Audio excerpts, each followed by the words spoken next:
Friends, welcome to ज्ञानियर। दोस्तों, doctor के पर्चे पर कुछ ऐसी चीजें होती है दोस्तों जो कि आपको जानना बहुत जरूरी है और आपको जानकर बहुत हैरानी होगी कि भाई ये सब लिखा होता है डॉक्टर के पर्चे पे।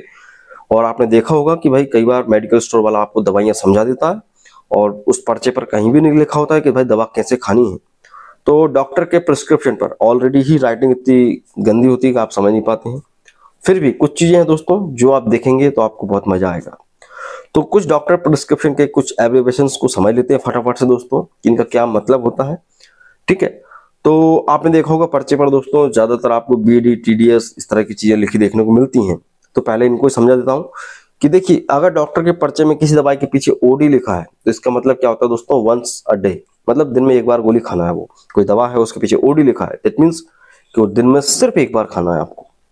कोई दवा है उसके पीछे बीडी लिखा है तो उसका मतलब क्या हुआ दोस्तों, बाय विज इन डे।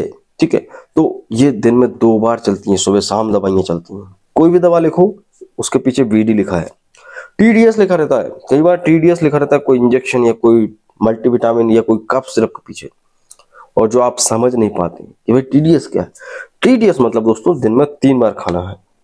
क्यूआईडी भी लिखा होता है दोस्तों। ठीक है, क्यूआईडी मतलब दिन में 4 बार खाना है वो चीज। ठीक, तो ये चीज होती है दोस्तों। और साथ ही दोस्तों एसी और पीसी को समझ लेते हैं। दोस्तों एसी और पीसी का मतलब सिर्फ ये होता है कि अगर दवा के पीछे एसी लिखा है तो इसको खाना खाने से पहले खाना है, और पीसी लिखा है तो खाना खाने के बाद खाना है। कई बार दोस्तों ऐसा जरूरी नहीं कि हर बार डॉक्टर एसी पीसी प्रिस्क्रिप्शन पर लिखे, क्योंकि कुछ दवाइयां होती हैं जो मेडिकल स्टोर वाले को भी आइडिया होता है कि भाई ये खाने के पहले देना है या बाद में देना है। जैसे कि कुछ गैस की दवाइयां होती हैं या एंटासिड्स होते हैं जो कि खाना खाने के पहले ही दिए जाते हैं, या कुछ एनाल्जेसिक दवाइयां हैं या एंटीबायोटिक्स हैं वो खाना खाने के बाद ही दिए जाते हैं। तो ये इतना मेंशन करना जरूरी नहीं होता, लेकिन हो सकता है कि आपको कभी एसी और पीसी लिखा दिख जाए तो समझ जाना कि पीसी मतलब खाना खाने के बाद और एसी मतलब खाना खाने के पहले। ठीक है, तो ये चीज हो गई। दूसरी दोस्तों यहाँ पे एसओएस लिखा रहता है। कई बार कोई ऐसा इमरजेंसी इंजेक्शन होता है, बहुत ज्यादा दर्द की दवा होती है, तो डॉक्टर को एक जरूरी है लिखना एसओएस सॉस। ठीक है, तो एसओएस का मतलब हम जानते हैं भाई इमरजेंसी। ठीक है, तो कोई दवा के पीछे अगर एसओएस लिखा है तो इसका मतलब ये हो गया कि जब जरूरत पड़े तब आप इसको ले ले। ठीक है, ऐसा नहीं कि इसको आप सुबह शाम लेना है, जब जरूरत पड़ेगी आपको लेना है। दैट मीन्स कोई दर्द की दवा है, जब आपको दर्द होगा तेज तब आप इसको लें। आप ये मत देखो तो सुबह खाई थी नहीं खाई थी या कब खाना है, जब तेज दर्द होगा तब लेना है। तो ये भी कई बार डॉक्टर मेंशन नहीं करते हैं प्रिस्क्रिप्शन में, लेकिन मेडिकल स्टोर वालों को पता होता है कि ये एसओएस होती है दवा। जैसे कि ट्रामाडोल की टैबलेट्स होती हैं। ट्रामाडोल सुबह शाम नहीं खिलाया जाता लोगों को, कई बार खिलाना ही पड़ता है, लेकिन ट्रामाडोल एक इमरजेंसी एनाल्जेसिक होता है। तो इसमें कह सकते हैं मरीज को एक अलग से लिफाफे में रख के देते हैं, कहते हैं कि भाई इसको आप जब तेज दर्द हो तब खा लेना, तो वो ट्रामाडोल होता है। तो ट्रामाडोल के अलावा भी बहुत सारी दवाइयां आती हैं, सिर्फ ट्रामाडोल से मतलब नहीं होता है। तो ये इमरजेंसी में काम आने वाली दवाइयां होती हैं। यहाँ पर दोस्तों एचएस भी लिखा होता है। तो एचएस का मतलब सिर्फ इतना है कि सोने से पहले कुछ दवाइयां हैं जो कि सोने से पहले खाई जाती हैं। ठीक है, यहाँ पे कुछ एब्रिविएशंस आगे भी लगते हैं, ये तो दवाइयों के पीछे लग गए। कुछ एब्रिविएशंस आगे ऐसे लगते हैं जैसे कि आपने देखा होगा INJ, TAV और S/P। ये कुछ डॉक्टर्स की हैंड राइटिंग में क्लियरली लिखा होता है। कुछ डॉक्टर्स की हैंड राइटिंग बहुत ज्यादा ही कॉम्प्लिकेटेड होती है, बहुत ज्यादा ही गंदी होती है, तो उसमें आप देख नहीं सकते। तो ING मतलब ये इंजेक्शन है।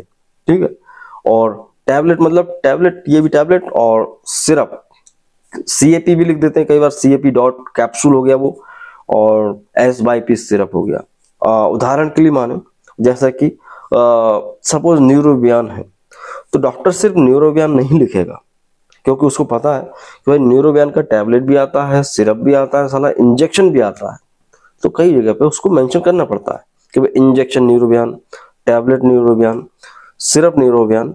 तो बहुत ज्यादा कॉम्प्लिकेशन ना हो, फार्मासिस्ट को आसानी हो, तो इसलिए इंजेक्शन, टैबलेट, कैप्सूल ये सब आगे मेंशन कर देते हैं। फिर वो ब्रांड नेम और पीछे ODBD ये सब तो लिखता ही है डॉक्टर। ठीक है, इसके अलावा इंजेक्शंस की ही अगर बात की जाए, कई बार अगर कोई इंजेक्शन है तो उसके पीछे वो BD OD ये तो लिखेगा ही, लेकिन कई बार ये भी मेंशन करना जरूरी हो जाता है कि डॉक्टर आई भी लिख सकता है और IM भी लिख सकता है। तो IV मतलब होता है अगर वो इंजेक्शन लिखा है तो आपको नस में लगाना है, और IM लिखा है तो उसका मतलब हो गया वो इंजेक्शन आपको मांस में या कमर में, यहाँ पे ग्लूट में लगाना है, ठीक है, डेल्टॉइड मसल्स में लगाना है। तो ये क्यों जरूरी है? क्योंकि देखो इंजेक्शंस आते हैं वो दोनों तरह से लगाए जाते हैं। कुछ होते हैं सिर्फ IV होते हैं या सिर्फ IM होते हैं, लेकिन कुछ इंजेक्शन दोस्तों ऐसे होते हैं जो कि IV और IM दोनों तरह से लगाए जा सकते हैं।